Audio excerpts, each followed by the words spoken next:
Olá, pessoal! Este novo episódio do podcast A Voz do NAPNE será apresentado por mim, Luciana Cardial, e pela minha colega Ivonete Santos. Somos intérpretes de Libras no IF Baiano Campus Bom Jesus da Lapa e membros do NAPNE, Núcleo de Atendimento às Pessoas com Necessidades Específicas. Deste modo, falaremos acerca do Dia Nacional da Educação dos Surdos, comemorado em 23 de abril, e do Dia Nacional da Língua Brasileira de Sinais, Libras, celebrado em 24 de abril. Assim, aproveitando a oportunidade, trazemos nesse podcast algumas especificidades das pessoas com surdez, além de breves particularidades sobre a língua utilizada por esse público. Para começo de conversa, vocês sabem o que é Libras? Bem, é a abreviação de Língua Brasileira de Sinais. É importante destacar que Libras não é linguagem, e sim língua. Para elucidar, linguagem é a capacidade que o ser humano tem de comunicar suas ideias e sentimentos, podendo ser feito por meio da fala, da escrita ou ainda outros signos convencionais.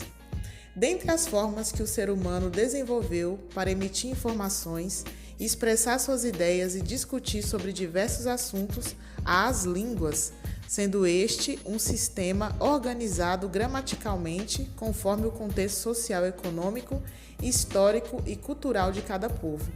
Assim sendo, da mesma maneira que os ouvintes, pessoas com aparelho auditivo ativo, desenvolveram suas línguas orais, pessoas surdas também o fizeram, produzindo as línguas de sinais. Que falei a palavra línguas no plural? É isso mesmo, pois a Libras não é universal. Assim como os ouvintes desenvolveram diversas línguas orais, a exemplo do português brasileiro, inglês, francês e italiano, pessoas com surdez também criaram naturalmente diversas línguas sinalizadas, tais quais a Libras, utilizada apenas no Brasil, a ASL, utilizada nos Estados Unidos, e LGP, Língua Gestual Portuguesa, falada em Portugal. Bem, agora que vocês já sabem que a Libras é uma língua e não é universal, vou dizer a vocês outro aspecto importante sobre esse idioma. A Libras não tem origem na língua portuguesa, não é o português sinalizado, e sim surgiu a partir de outra língua de sinais, a LSF, Língua de Sinais Francesa. Assim sendo, possui gramática própria, sintaxe e semântica própria. Quanta informação interessante sobre a Libras, hein? Então, vamos a mais uma. Não confundam Libras com mímica.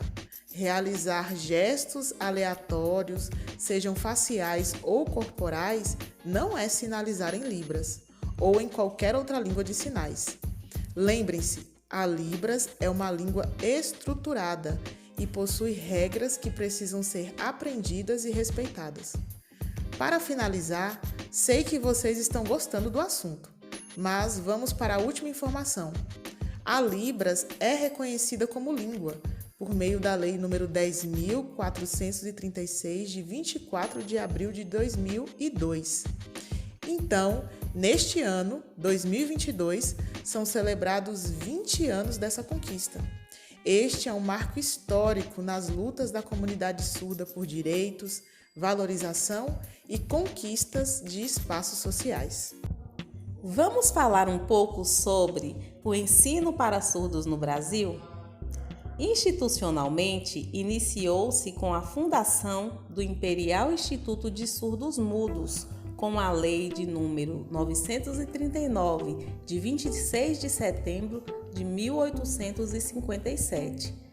Cabe salientar que, apesar de ser comum para aquela época, esse termo surdos mudos está em desuso na atualidade.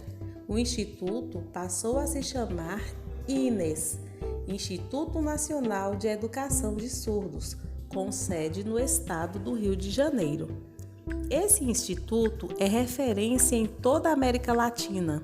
No período da sua fundação, recebia pessoas surdas de famílias abastadas de todo o continente.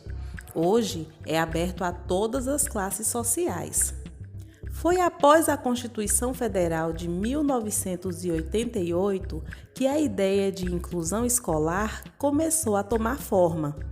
Eventos como a Conferência Mundial de Educação para Todos, realizado na Tailândia em 1990, e a Declaração de Salamanca em 1994, que influenciaram a criação de leis voltadas para a educação inclusiva.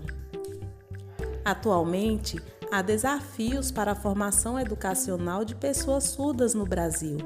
Os principais desafios são a inclusão da Libras como disciplina curricular obrigatória na educação básica, a formação docente de forma continuada, a inclusão social e laboral dos surdos, entre outros.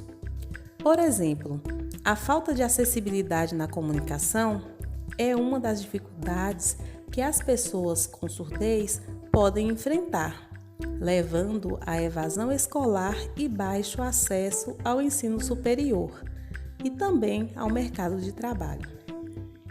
Para promover a inclusão na escola, no caso da surdez, a primeira atitude é solicitar um intérprete de Libras, além de materiais necessários para que o surdo possa desenvolver habilidades de leitura e escrita, bem como a participação dos profissionais do AEE, Atendimento Educacional Especializado.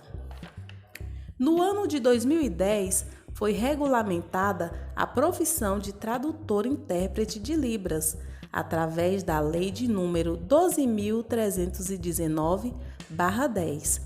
Essa lei vem propiciar a inclusão do surdo, não apenas no âmbito escolar, sobretudo no âmbito social, estabelecendo o perfil desse profissional que se tornou um agente de apoio em relação à comunicação do professor e o aluno surdo, bem como para toda a sociedade. Por hoje, ficamos por aqui. Continue nos acompanhando. Nas próximas quinzenas, novos episódios serão divulgados. E, em caso de dúvidas, esclarecimentos ou sugestões, procure-nos no NAPNE. Teremos o maior prazer em atender você. Estamos à disposição de vocês presencialmente no Campus Lapa. Você também pode enviar seus comentários, dúvidas e sugestões para o e-mail napne@lapa.ifbaiano.edu.br. Obrigada por sua atenção e até mais!